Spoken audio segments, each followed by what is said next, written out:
Hey, I'm Shane Pellenton, and I read The Last Ship by William Brinkley. This book was published in 1988. It's about 620 pages long. I bought it for about $14.50 on Amazon. The main character throughout the story is Thomas, who is the captain of the U.S. Navy destroyer USS Nathan James.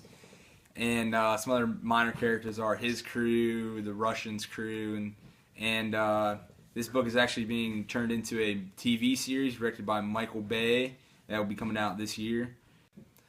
I believe that the overall theme in this story is that even in the worst times, people can come together, which is shown very well by how the Russians and the Americans come together to, instead of fighting how we have in the past, to come together and actually reunite and try to save the world instead of just completely abandon all hope.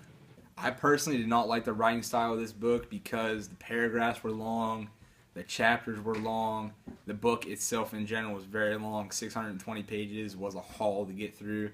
It was really awful, and how you had to read it, it was bad. I believe that the scenario in this book is actually very realistic in how that one bombing could escalate into many others. How we can bomb the Russians, they can bomb us, the UK can bomb anybody. It can go into total escalation, and it's a very realistic thing that we live with every day. All right, throughout the story, Thomas is ordered to carry out a nuclear strike, which then afterwards they lose contact with the Navy.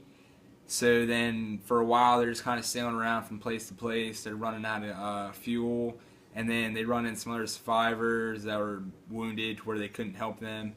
They run some pretty bad radiation, so some people are a little bit affected by it, but nothing too major. Then they eventually run into the Russian submarine, in which they make a pact to help each other instead of fight.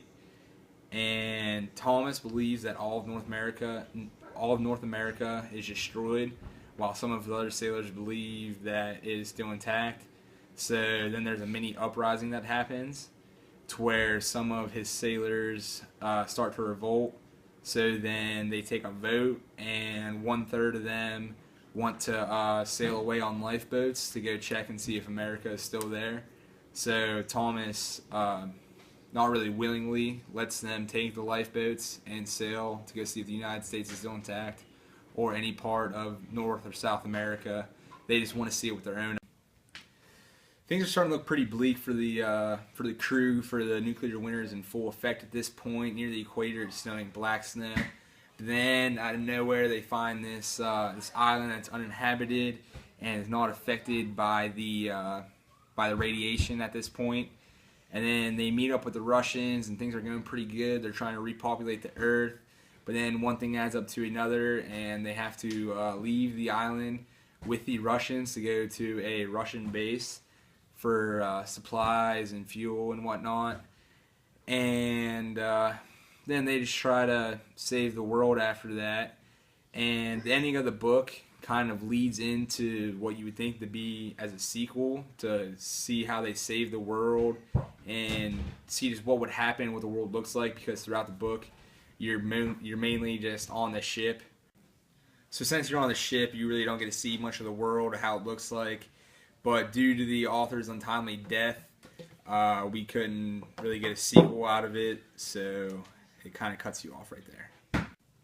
I'd rate this book a 3.5 out of 5 because the writing was really hard to follow. You get bored a lot in the book, and you just got to kind of persevere through. But the plot is really good, and the dynamic of the characters and how they interact is really good.